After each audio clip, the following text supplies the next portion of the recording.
Listen, maybe one day we'll capture a fighting machine, eh?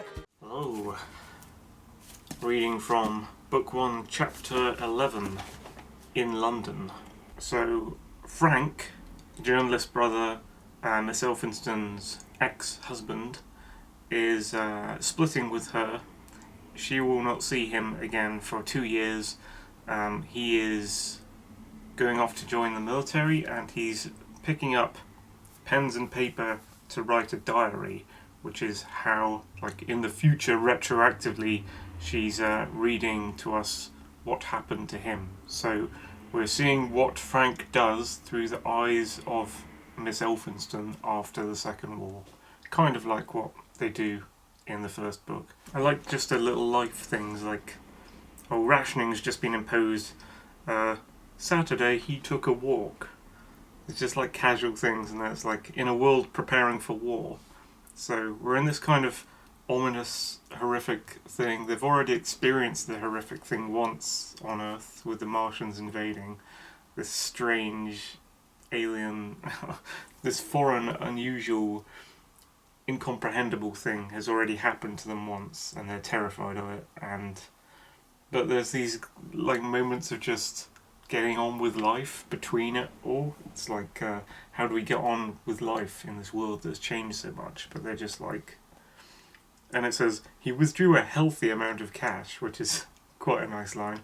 They're also doing the good geography thing where they're naming parts of London as they go through them. I really like that. It's like Charing Cross and Gower Street, where Frank's flat is. The public aren't being allowed on the trains anymore from the stations, and they're filling up with crowds of military to, I think they're heading westward. Yeah, they head westward out of London, I believe. And there's a giant kind of fortress gun thing, what do you call them? The giant guns that are mounted on trains. There's one of them leaving the station at Victoria. So the whole of London's become militarised. All the soldiers have come out into the streets, and they're all going off different directions. There's some navy officers, which will come into play later, going off to the ships. And they mentioned that on St. Paul's Cathedral there's a giant heat ray scar on the front of it, which is a nice little detail. Frank's not scared, he's excited. He thinks that the humans have been waiting for this moment. They've been kind of expecting it to come back. And now that it's here, you know, some of them are like looking forward to trying to go to war with the Martians again to see if they can win this time. Now things have changed. Reading from chapter 12, The Mobilisation. So Frank's woken up at 6 o'clock by church bells across London. He's putting on a uniform which includes a greatcoat and a blue beret. Full martial law and restrictions and lockdowns and everything except for the military have been initiated, so everything's kind of gone full authoritarian in preparation for the landing of the Martians. They're still doing the celebrities thing. Winston Churchill's on the cover of the Daily Mail special saying, "They dare to come again, we have prepared, we have a plan, they shall not prevail, let's get on with it." So there's still a lot of pedestrians walking around the streets at this point, apparently, between the military people. But there are no vehicles on the roads, civilian vehicles on the roads, there's only military vehicles. And Frank finds out that it's because the military are requisitioning all civilian vehicles for use in the war. And they're just stealing them like commies. They're not giving any compensation at all. And they even steal his car outside his flat. Like, the military he works for takes his car for the military. He's saying that London's not the same as it is in the first book when the Martians were advancing on it. People are not like chaotically just running out of the capital with no purpose or direction in swarms and crushing each other in the street and getting stuck in massive crowds and traffic pile-ups. They all seem to have figured out, like, we shouldn't do that what we did last time. We're being more purposeful and knowing where to go this time. There are church services. Post offices are open on a Sunday. So Frank marches off to a residential street, and there's a huge crowd of military people, and there are like wives and girlfriends like kissing them goodbye. There's just a ton of military there who are all kind of leaving to go somewhere. There's some Scottish in kilts, there's some Marines wearing blue, and there's like his section of the army that he's joining up to.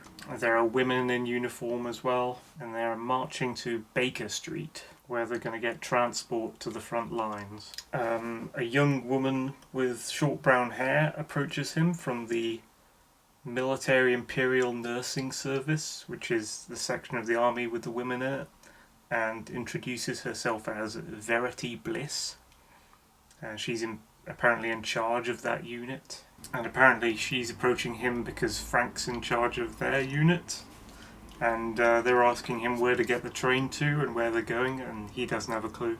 An old brigadier general with a big beard and moustache gets on top of a box and gives a big speech, a big rousing speech to all the soldiers, I guess like Bill Pullman in Independence Day or something, and tries to motivate them up for the coming war, give them a morale boost. They get to Baker Street Station, and they're all kind of queuing up at the gates and things to get in. They use a little line that's in the original War of the Worlds, kind of twisted, I guess. They say, or rather Baxter says, "The station itself was a box of noise, the ringing and clanging of shunting engines." The ringing and shunting bit, that's a line in War of the Worlds for when the journalist's kind of listening to the trains going back and forth, and he goes, "It all seems so safe and tranquil." He says there seems to be a sense of organisation and efficiency, and Frank feels proud. There's also lots of nice quotes about like lockdowns and emergencies and times of panic. Like they're saying in the previous chapter that the post office was staying open on Saturdays and Sundays, even in an emergency situation. Now they're saying here, during the first Martian War, the railways had kept functioning even after the government itself had effectively collapsed. So they have Frank waiting at the station until mid-afternoon, and he's getting tired of it before they finally let him on a train. And it's standing room only, so everyone's standing up and they're playing like bagpipes and singing songs. When the train gets out of the city, Frank looks out the window as they're leaving London and sees columns of troops marching everywhere and lots of cannons being pulled by horses and cars through the countryside, and they're all moving towards Buckinghamshire. What you doing, you two? So some of the more experienced troops on the train are spotting that they're going further afield and going a different direction from Surrey, where the Martians came down in the first book, and they reckon they're coming down somewhere else this time, like the Midlands or something. And some of the troops think the Martians are trying something new this time. Reading from chapter 13, Approaching Uxbridge. So they're stopping the train at a village called Ickenham, which I've never heard of before. There's all sorts of military vehicles and military technology passing through here, like pontoon bridges and spotting balloons. They've sent a bunch of motorcyclists out as scouts into the countryside to try and find out where the Martians are going to come down, and they've set up a bunch of field hospital tents and things where Frank and the nurses are being deployed. The officer who's telling them where to go in the hospital and what kit they have is saying that the Martians are due to come down at midnight, and he's talking about a 19-hour window, which is confusing them all. And it's around sunset right now when they reach the field hospitals. So Frank's frustrated at the officer who's telling them what to do and thinks he's incompetent, and so he goes stomping off to find someone in charge. So he arrives at a command post, and they've got like papers and maps laid out on desks and stuff, where he meets an officer called Fairfield, who's the only one who'll talk to him about what's going on. He asks Fairfield where the cylinder is coming down, and apparently some telescopic spotters have been tracking the cylinders. Fairfield says there's multiple ones, but the one that interests them, out of all the ones coming, is landing right in the middle of Uxbridge. So they've evacuated the population of that town. And they're sending planes and a Zeppelin over to where it's meant to be landing to try and spot it as it comes down. So they've estimated where the cylinder will come down, and they've sort of drawn little circles of perimeters that get wider as they go out.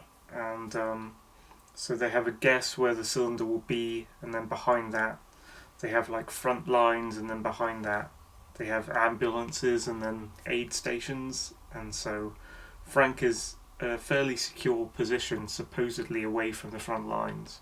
So I think the 19 hours that they're referring to is a window of time that they think is going to be the time it takes for the Martians to slowly unscrew the cylinder, slowly climb out of the cylinder, get the heat ray out, get all the building equipment out, and then get the fighting machines out of it. So they think it's going to take the same amount of time as it did the first time.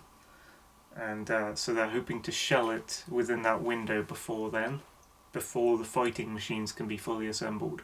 And they're saying, as a more positive estimate, they're hoping they can finish off the Martians within 2 hours rather than 19 hours. And they think there's going to be 50 cylinders landing across England this time, whereas last time it was, I don't know, just under 10 or something. And while they're discussing the 50 cylinders that come down, Fairfield is like, well, we're only in our zone with our little set of military units. We're only concerned about attacking one cylinder. So this is happening all across the country. There's different military detachments assigned to artillery barrage the cylinders that come down in the country. So it's night time, so Frank gets to work ordering his subordinates and nurses to do kind of drills, like exercises for like practicing wounded men coming in, and he orders them to sleep and eat and use the toilet, all before midnight approaches. They don't really know what to expect, and a lot of the nurses are like newbies and fresh recruits. And just before midnight, Verity and Frank gather by some sandbags, looking over the lights of an empty Uxbridge, where they think the cylinder will crash. There's clear sky and a little mist. Verity says that during the First Martian War, she was only 12 years old and living in the Midlands, so she basically missed it all because it was localised around the outskirts of London.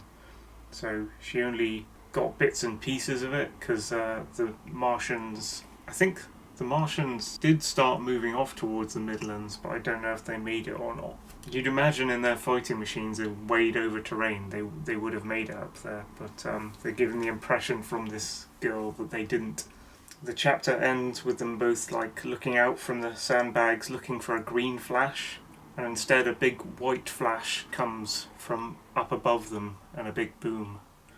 Reading from chapter 14, The Landing of the First Wave. They're saying that the astronomical spotters got some things right about the falling of the cylinders, but they didn't anticipate how the cylinders would fall. It says here that they launched the cylinders over several nights, so it's like 1, 2, 3, 4 in sequence, but out in space they had an engine that would slow the trajectory or slow the movement of some of the cylinders, allowing other ones behind them to catch up. So as a result, what happens is all of the cylinders come down and hit Earth simultaneously, and that's all 52 of them crash into England at the exact same time as each other. So it's kind of like a nuclear bomb going off or something. It's like tons of meteorites all hitting Earth hitting the ground at the exact same moment as each other. And so they've all fallen in a great big ring, all 52 of them, centred around the town of Amersham in Buckinghamshire. And it's saying the diameter of the circle reaches further than High Wycombe in the southwest, Wendover in the northwest, Hemel Hempstead in the northeast, and brushed precisely over Uxbridge in the southeast where they are. So this time there's no green flashes, and the cylinders come down at high speed without slowing down to stop themselves as they hit the earth.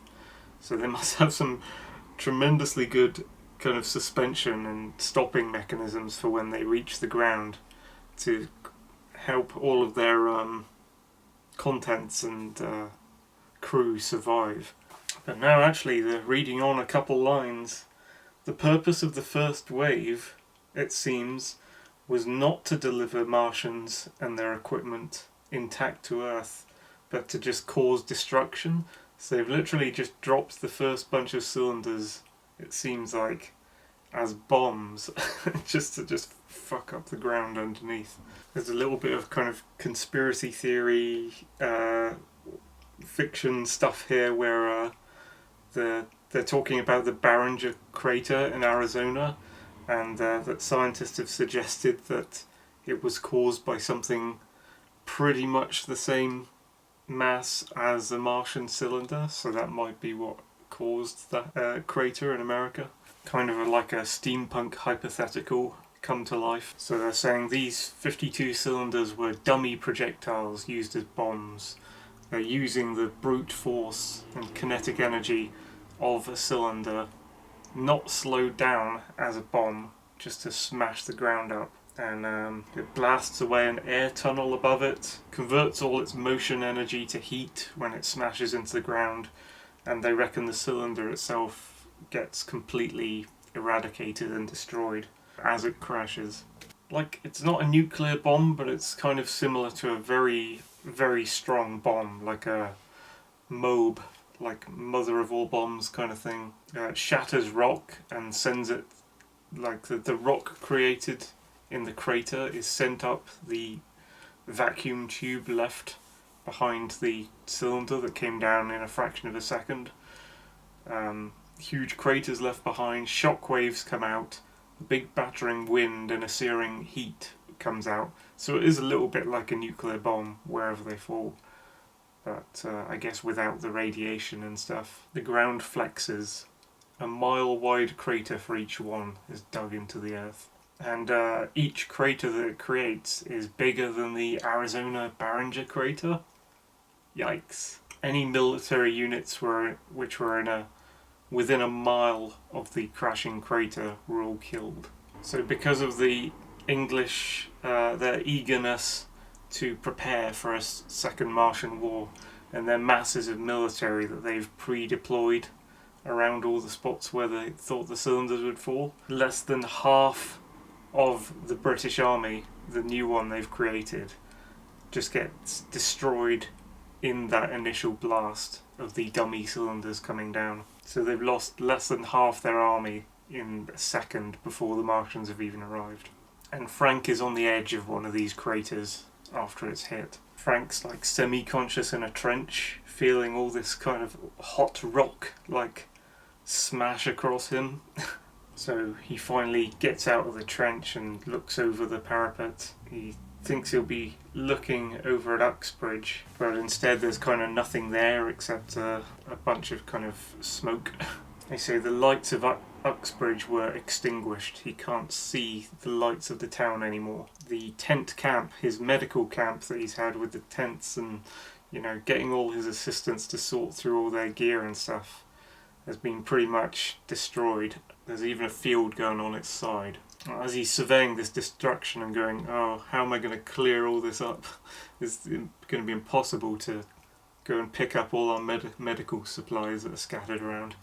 He sees a motorcycle scout who just like heroically goes past him with goggles and a gas mask, just goes straight towards the where the cylinder's meant to have fallen. A red glow starts coming out of where Uxbridge used to be. And Frank's like, okay, we'll get someone else to sort out this damn destroyed field hospital. We need to go towards that red glow and find patients. So they go out with torches and gas masks and start walking towards Uxbridge. The gas masks are meant to be for protection against the Martians' black smoke, which is a nice little kind of feature because in the First War of the Worlds, they always point to H.G. Wells being like the one who predicted before World War One that there would be chemical weapons like the gas, like mustard gas and such, used in World War One. Is meant to be kind of analogous to the Martians' black smoke that they use. A bunch of the nurses start picking up lanterns and following them into the wreckage. I can't tell if they're going into the crater where Uxbridge was or around the rim of it, but they're finding lots of ruined vehicles and like pulverized human remains everywhere. All the dead of like half of the armies of Britain. They're all checking the bodies as they move through, but a lot of the bodies have just been torn apart. And Verity does a little poignant remark, "Perhaps this all seems very small if you're looking at it from Mars." So finally they come upon a couple of soldiers. One's got a burned face and one's got a broken leg and limping, and they start getting to work on treating them. And they're saying that the red glow that is growing more from Uxbridge is fires that are breaking out near the centre of destruction where the cylinder would have fallen.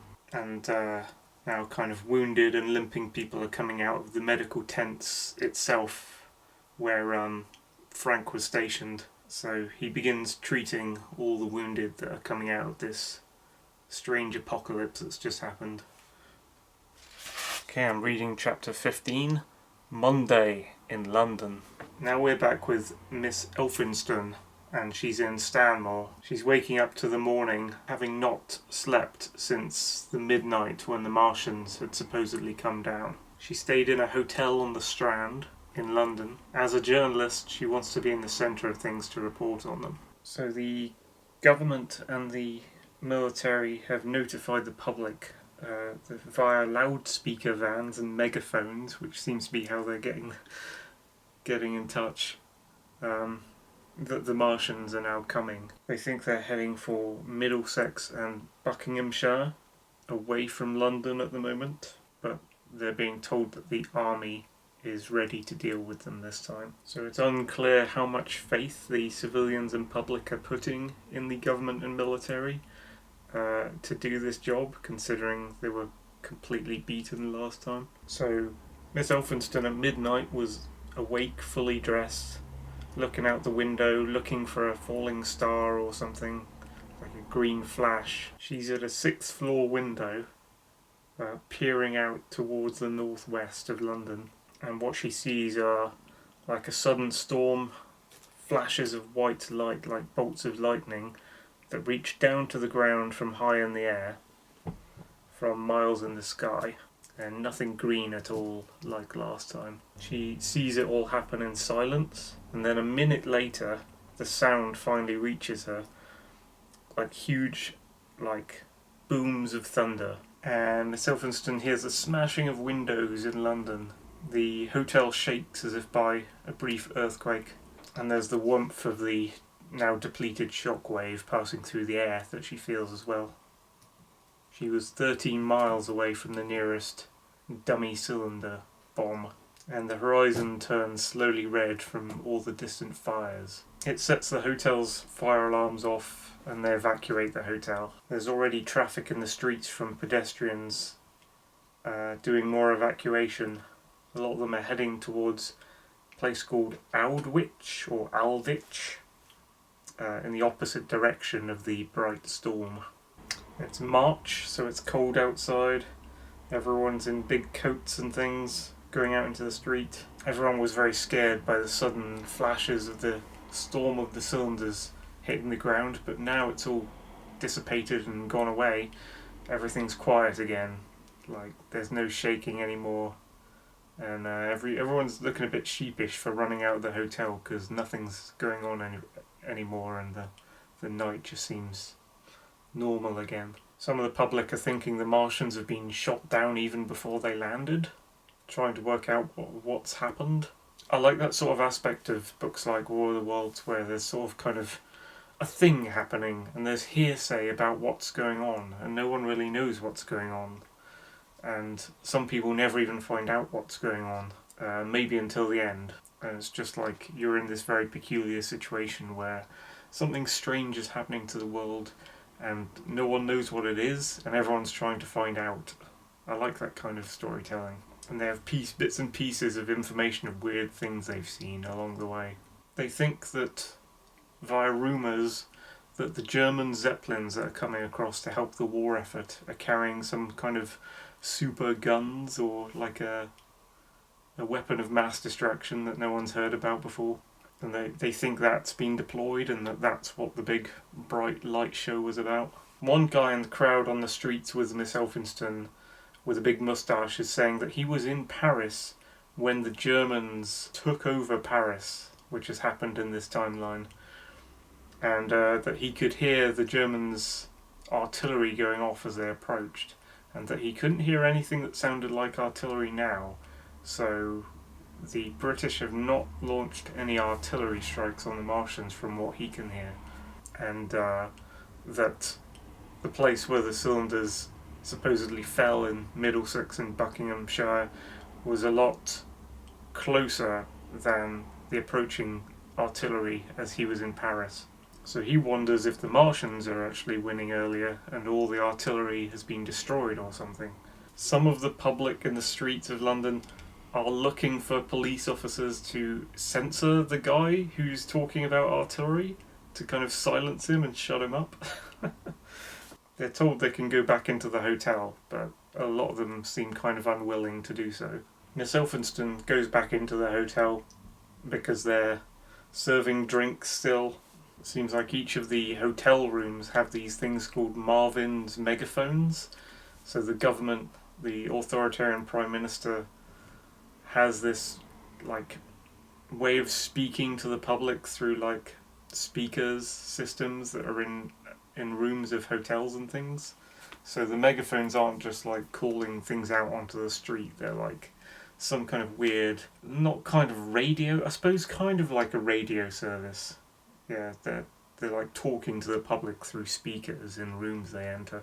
The government megaphones are lying to people that the astronomers had predicted entirely correctly the cylinders come down and the army were currently engaging the cylinders, which is a complete lie. As a journalist, Miss Elphinstone is trying to call contacts in Middlesex to try and find out for herself what the truth is about what's going on, but all the phone lines are down.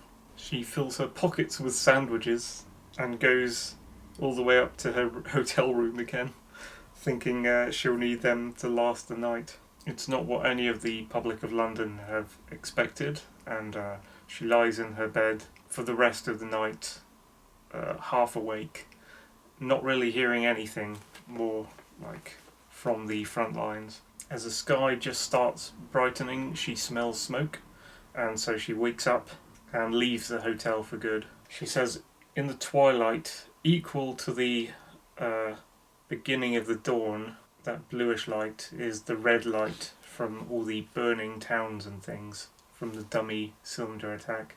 So outside, roadblocks and traffic controls have been instituted, and she's only just noticing the requisition notices on all the civilian cars and things saying the military have taken them. Even though there are some restrictions coming to place, there's still a lot of people around, mainly like early city workers who would normally be getting ready for an early start to their jobs, but other people not like them, like families and things, are out evacuating to the east. But unlike the evacuation in War of the Worlds with the brother, Frank, who isn't called Frank in that book, I think, it's still not as chaotic as an evacuation as last time.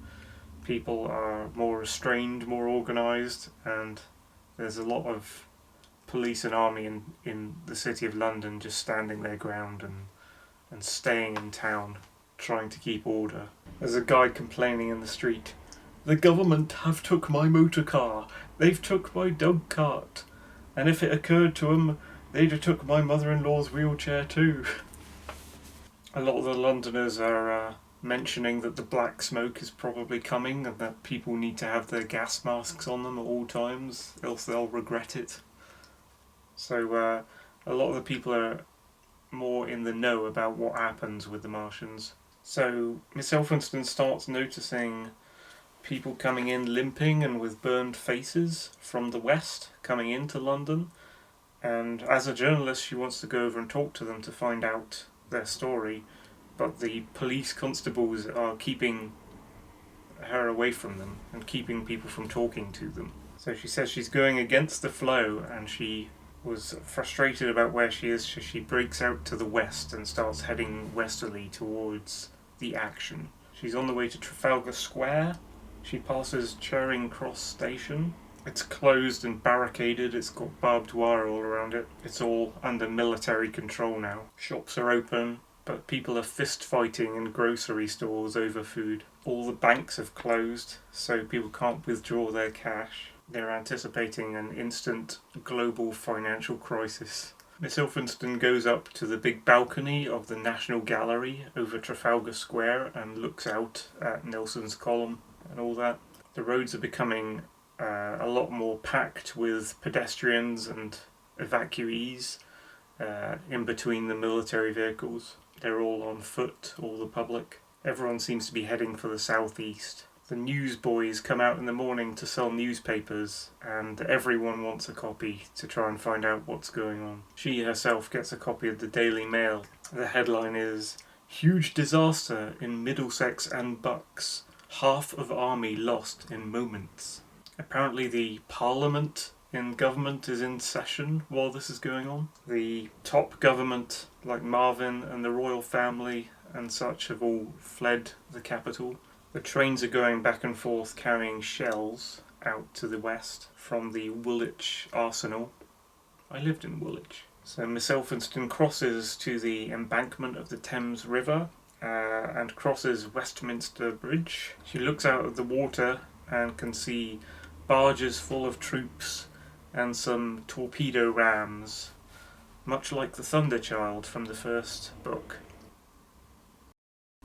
They appear to be heading inward from the sea up the river to the west.